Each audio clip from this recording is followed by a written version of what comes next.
মোচা, ভালো খারাপ যা হোক না কেন, দিও না কো খোঁচা। এই যে দেখছেন আমার ঘরে বাগানে মোচা, আমি এই নিয়ে এসছি। এটাকে নিয়ে আমি এগুলো কেটে নিচ্ছি। এটা অন্য সবজির মতো না, তাই না মা? এটা একটা অন্যরকম ভাবে কাটা হয়। শুরু করে সুন্দর করে আলুর মতো কুচি কুচি কুচি করে বেশ সুন্দর সাইজ করে কেটে নিয়েছে। হ্যাঁ, এরপর আমি লবণ দিয়ে দিলাম, দিয়ে ভালো করে আচ্ছা। এইভাবে ভালো করে একে মাখিয়ে নিতে হবে। হয়ে গেছে, এরপর আমি ঢাকনাটা দিয়ে দিলাম। কতক্ষণ থাকবে এরকম? 5 মিনিট খানিক থাক। বেশ সুন্দর। এই আগাটাই নিয়ে নাও নাকি? এইটা একটা ছোট্ট করে সাইজ করে কেটে না, এই যে এটা কেটে না। ব্যাস ব্যাস। এটা নিয়ে নিলাম। এবারে আমি কেটে নিব। পাতাগুলো প্রথমে ছাড়িয়ে দিই। পাতাগুলো ঘরের পুঁইর একটা অন্যরকম মানে স্বাদ, বলো মা। হ্যাঁ, আর পুঁই বিটুলিও হয়ে গেছে, কি হ্যাঁ, সুন্দর। এভাবে আমি ছাড়িয়ে নেব। আর এদিকে তো এটা ঢাকা দেওয়া আছে মা, এখন তো খুলবে না না? না না না, আচ্ছা, এটা তো দেখিয়েছিলাম। হ্যাঁ, এইভাবে আমি পরপর এগুলো কেটে নেব। আমি রান্নাঘরে চলে এসেছি, ঢাকনাটা খুলে নিলাম। এই যে বেশ সুন্দর জল বেরিয়ে গেছে। থোড়টা কেটে নিয়ে রেখে দিয়েছিলাম, তো কত সুন্দর জল বেরিয়েছে। আমি বলছিলাম না ও থোড়ের জল বেরায়, এই জল বেরিয়েছে। আচ্ছা, আর কি কি সবজি নিয়েছো দেখিয়ে দাও।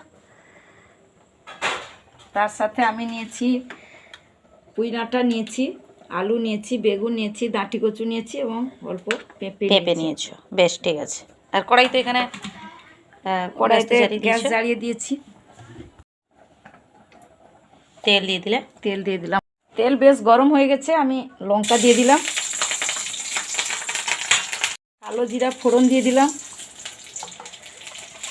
ফোড়ন দিয়ে দিলাম।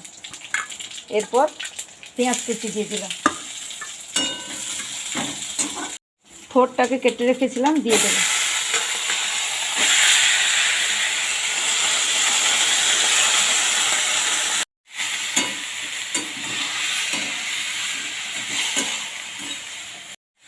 ঢাকনাটা দিয়ে দিলাম। খুলে দেখি কত দূর হলো। ওর জলগুলো শুকিয়ে গেছে।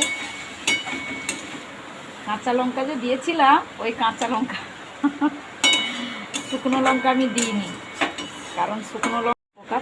ওই যে পুঁই ডাঁটাগুলো দিয়ে দিলাম, পেঁপে দিয়ে দিলাম, দাঁটি কচু দিয়ে দিলাম,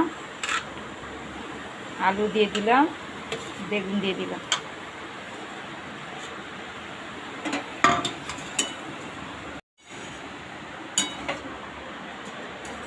সবজিগুলো কত ফ্রেশ দেখো মা, শীতকালের সবজি খুব ভালো হয়, বলো মা।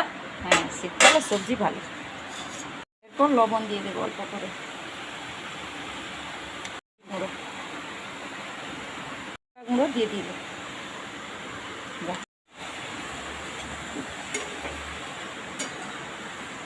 এবার এভাবে ওপর নিচ করে নেবে, তাই তো? হ্যাঁ,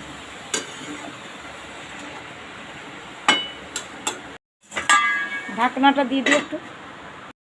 হয়ে গেছে, কত সুন্দর সেন্ট। মানে সুন্দর সেন্ট উঠছে কিন্তু। হ্যাঁ। মানে এখনো জাস্ট এটা মানে কি রান্না হয়নি এখনো বলতে গেলে। না। হ্যাঁ, মানে হাফটা হয়েছে আর কি, মানে অর্ধেকটা হয়েছে। না, অর্ধেকটা না, হয়ে এসছে। হয়ে এসছে।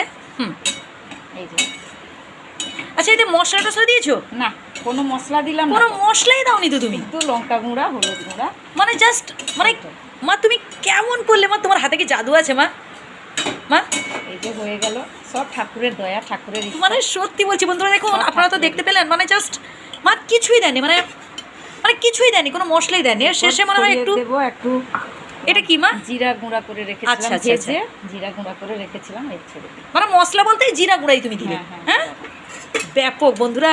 হয়ে একটা গেছে, এই যে দেখুন সুন্দর একটা মানে গন্ধ ছড়াচ্ছে। মানে কি বলবো মা, তুমি কিছু বলো মা। এইভাবে কি বন্ধুরা বাড়িতে তৈরি করে খাবে? হ্যাঁ, এইভাবে খাবেন, কোনো মশলা দিইনি, কোনো কিছু মানে দিলাম এটা না। স্বাস্থ্যকরও বটে, মানে কোনো রকম ভাবে যে শরীর উপকারও আছে। হ্যাঁ হ্যাঁ, উপকারও আছে। কোনো মশলাপাতি কিচ্ছু দিলাম না। খুব সুন্দর হয়েছে বন্ধুরা, দেখুন আপনারা অবশ্যই কমেন্ট করে জানাবেন। মানে আর হচ্ছে যারা এখনও সাবস্ক্রাইব করেননি, আপনারা চ্যানেলটিকে সাবস্ক্রাইব করে রাখুন। আর পাশের থাকা বেল আইকনটি ক্লিক করে রাখুন, যাতে করে নিয়মিত আপনারা রান্নাগুলো দেখতে পান। আর সুন্দর সুন্দর আপনাদের মতামতগুলো জানাবেন। আর কি কি গ্রামের রান্না আপনারা খেতে চান, মানে দেখতে চান আর কি, অবশ্যই কমেন্ট করে জানাবেন। আর যারা আমার মায়ের হাতের রান্না খেতে চান, আপনারা চলে আসুন। ঠিক আছে? আবার নতুন রান্না করে আমি দেখাবো। হ্যাঁ মা, তুমি প্রত্যেকদিন তাহলে রান্না করে দেখাবে। হ্যাঁ এই যে এবার হয়ে গেছে মা, এই এবার ঢেলে ফেলছেন। ওয়াও, আহ দারুণ মা, দারুণ দারুণ, খুব সুন্দর হয়েছে, ব্যাপক হয়েছে বন্ধুরা, ব্যাপক হয়েছে।